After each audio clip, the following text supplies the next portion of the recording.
And right here is a 2025 Chevrolet Equinox. It's the RS trim and currently shares the top trim level, also known with the Activ. That's new for 2025. Also, I'm gonna have a separate video on that one, but right here I'm gonna show you what do you get with the popular RS in the new Equinox.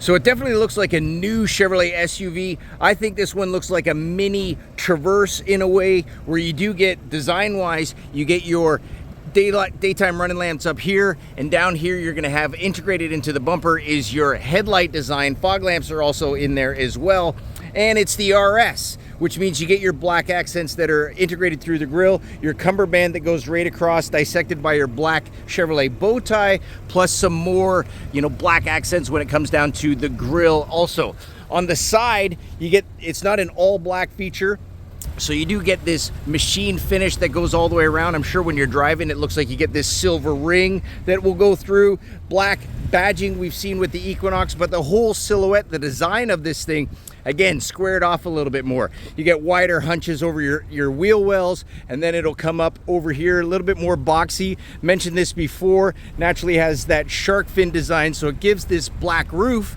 which comes with the RS, kind of a floating roof design. It's been popular for a while. Why not keep it going? And the taillights, you can see, you get this split, this wishbone effect, where it comes up and it seems similar. We've seen this on the Blazer EV. We also saw it on the Traverse. So they kind of just have this separation. It comes all the way around, integrated in through here. And if you get really close, you can see this ramp-like look, because your LEDs will come down with some reflective surfaces. Again, that black trim pieces comes all the way across, down, integrated into the bumper. They don't really hide any tailpipe, faux tailpipe design. It's just kind of a decorative trim that kind of blends into the back bumper. The RS has been, red as it's always been, but it's got a really neat design. So if the design looks all new on the outside, it's definitely got to look all new on the inside. Being an RS, the first you can see is a lot of these red accents. There's a little bit here on the seat. It'll come up along the side a little bit more decorative all the way around. That's a cotton texture. And inside this new EvoTex, it's a simulated leather, so it works out really durable. More red accents in the venting. We saw those, something similar when the Chevrolet Trax came out. And again, you get this kind of opaque plastic trim piece, just highlights a little bit more red, breaks up the all black. And as I pan around, you can see the infotainment system and your driver information system. It's all blended into one cohesive linear design that goes across your windshield. What I like is this driver information center has been used in many of our other vehicles, and the same with this new Google built-in infotainment system. So if you know how to use something in, whether it's a Colorado or a Traverse or a Chevrolet Blazer EV or a Chevrolet Trax, it's very similar now as well. And the console has been freed up for a little bit more space. You can see you get your tandem cup holders. Here is a rotary dial for your drive mode selection. Your wireless charging is here, so it's a dedicated slot, so you're not going to you can still have room for your junk and stuff that'll go in through here.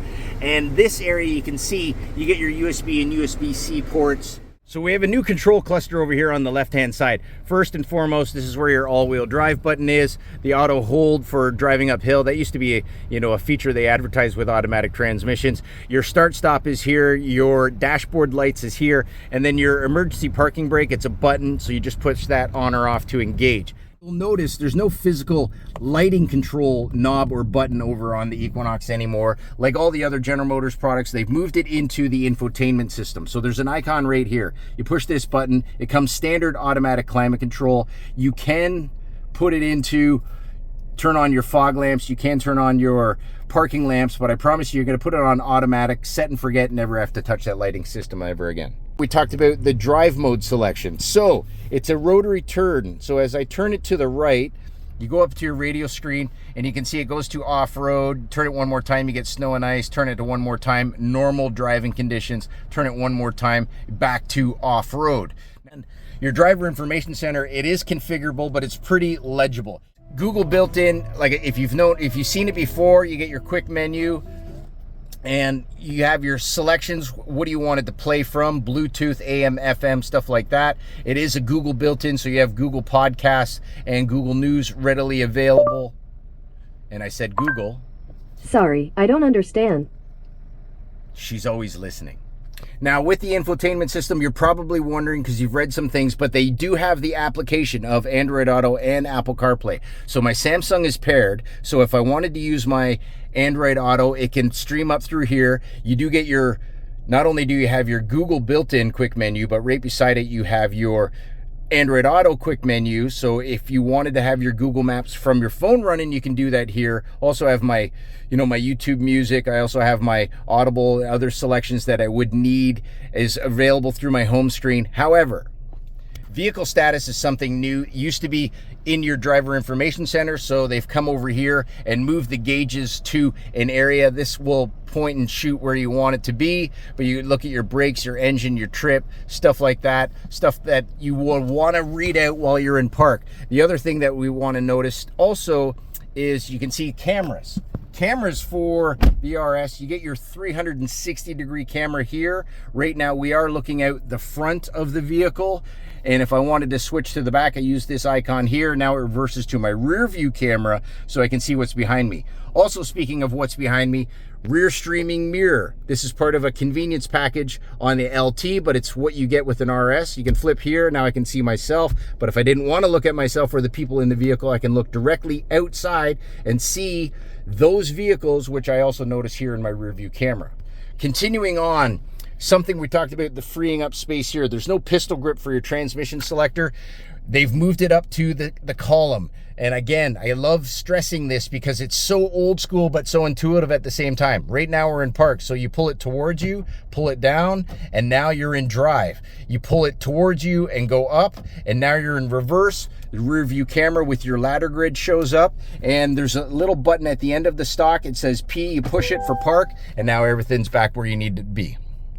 When I pan down here, you can see we have our dual zone climate control. You get actual physical buttons of different areas. Where do you want it to blow? If you want your heated seats on or off, automatic climate control. You get your fan speed here. So if you push one button, it'll get, more or less. And there's a blank button here because this particular Equinox was ordered without the convenience package 3.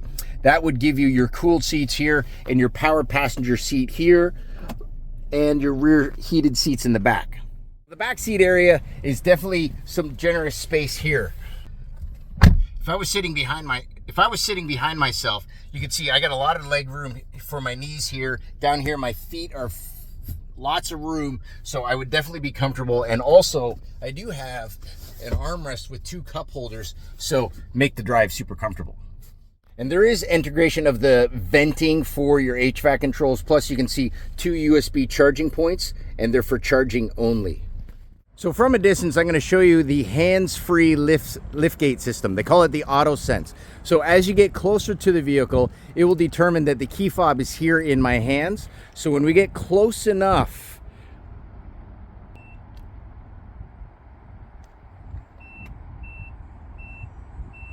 you see it beeps 4 times just to let you know that you're close, and therefore it lifts hands free. You don't have to do what we used to do, is kind of do a little foot wag, look like you're dancing behind your vehicle. You just stand there. If you had a handful of groceries or something, you can do that.